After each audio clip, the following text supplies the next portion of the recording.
Aw, animals. Who says you need wings to fly? Spiders may not have any wings, but it turns out all the 8-legged critters need to fly is a little charge.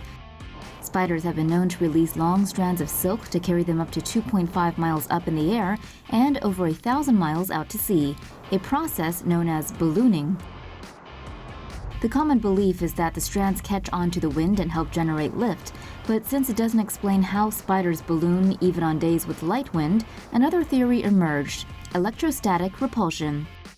When spiders release their silk, it picks up a negative charge, which repels the Earth's similarly negatively charged surface and creates enough force to propel them into the air.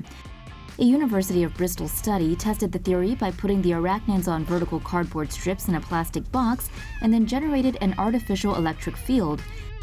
Sensory hairs on the spider's feet detected the charge and prompted them to start ballooning. They were able to take off despite no wind, but dropped when the electric field was turned off. While the study proved that spiders can fly using electricity alone, scientists believe air currents may still play a role in it. Previous studies have recorded the crawlers raising their front legs into the wind, possibly to determine how strong it is. Ooh, animals! Researchers discover angry octopuses turn darker colors. Scientists from the University of Sydney have discovered how octopuses communicate with each other by changing colors, including identifying certain poses that indicate a complex system of social signals that the marine creatures use to interact. After studying 53 hours of octopus footage, researchers concluded that the cephalopods turn a darker shade and try to make themselves appear larger or taller when they're being aggressive, and turn a lighter shade or make high contrast patterns when they're trying not to start trouble or if they just lost a fight. Darker octopuses will stand their ground when facing off with a lighter colored octopus. As you can see here, the octopus has taken a Nosferatu pose named after the vampire film. There goes the loser of the fight in a pale flash. This is the first study of a system of communication among fighting and high-fiving octopuses.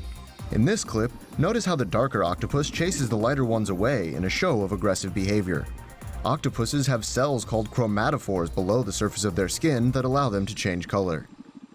Lioness sprouts majestic mane. Vets at the Oklahoma Zoo were downright baffled after one of their female charges began to grow a very distinctly male feature.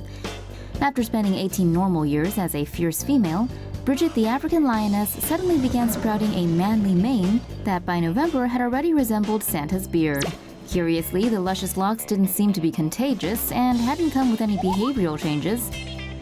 Maned lionesses aren't unheard of, but usually the extra testosterone feeding the mane of glory also gives them increased aggression and male mating behaviors. In one case, a lioness named Emma's full mane growth was attributed to testosterone-producing ovaries, which then taken out caused the mane to disappear.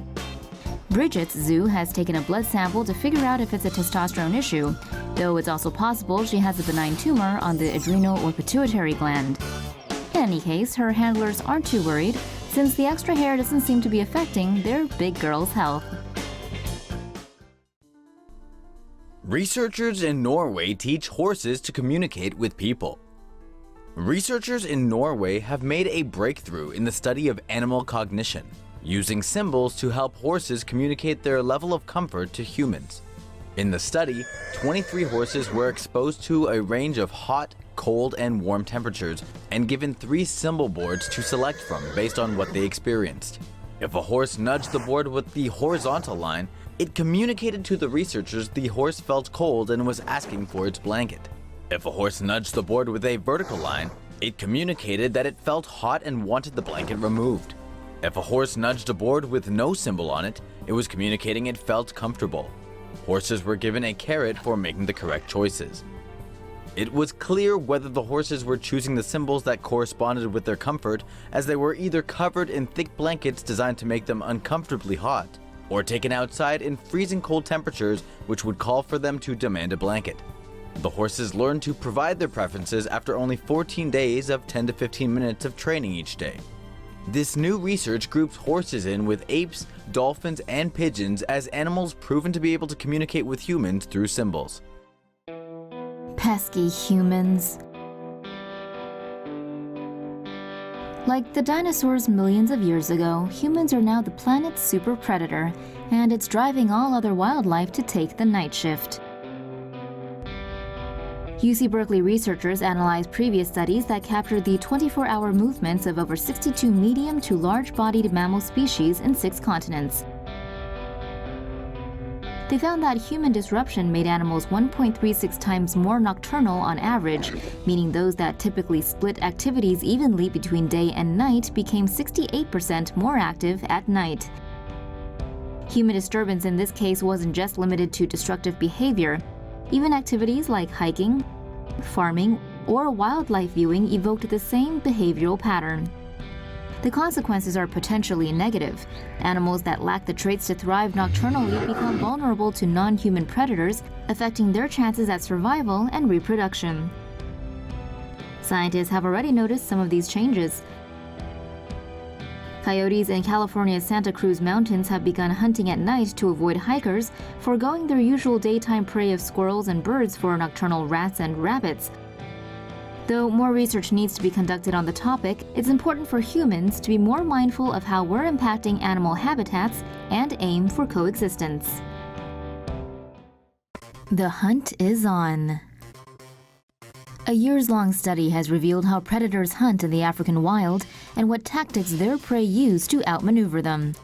Researchers in Botswana fitted cheetahs, impalas, lions, and zebras with custom radio collars to record each animal's location, speed, acceleration, and deceleration, and how quickly they can turn.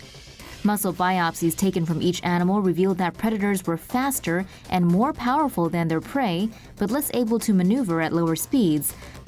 Computer models suggest that running at full speed is not in the prey's best interest, since the predator can accelerate more quickly and take them down. Instead, prey should run at moderate speeds and turn sharply at the last minute in order to avoid capture. Lions and cheetahs were found to be successful in about a third of their hunts, generally when they're traveling just slightly faster than their prey.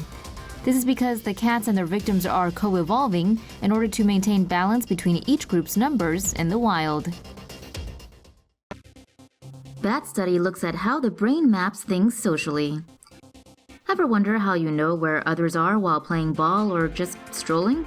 New research on bats may hold the answer. Researchers trained pairs of bats, with one alpha male labeled as a teacher and the other as a student, to retrieve fruit from a stand inside a room.